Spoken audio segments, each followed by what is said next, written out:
cái chân phun giá một thò nhị quay theo theo nói ôi to ngài kín hà nhí cả ngày còn có nhà sim cha pyong ha ngài chun jan he chiu oi nan lý khoi oi sống nhị he nga cái thò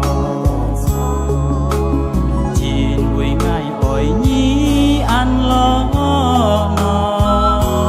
nga cái sim chi to khoi sim chun kiu nhí khen đeo nga xiu chín oi xiu oi chong ôi nghìn na một sống tổ nhi với cả to ngài sống to theo kiến phụ nhít nhí tiếp siêu ngài ôi nghìn na nhí mất ngày lo sim dít sen nghìn vì mong ngày cả nhí dùn dần nhau còn buồn ly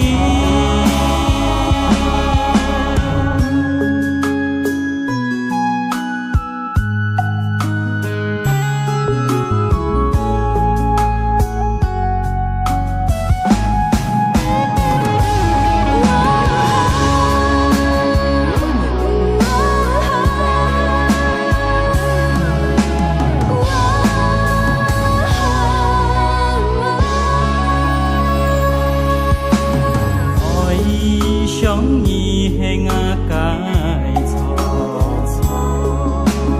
chín quỳ ngài ôi nhí ăn lo no nga cái sim chi to khoi sim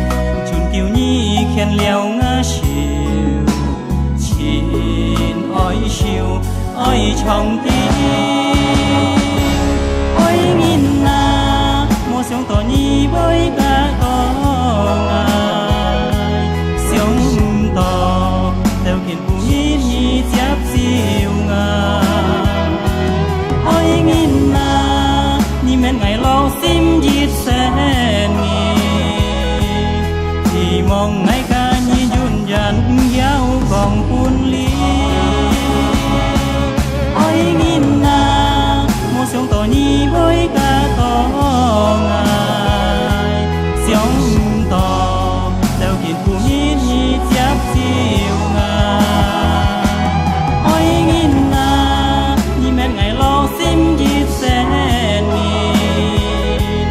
vì mong ngày cả nhí dùn dần giao còn buồn ly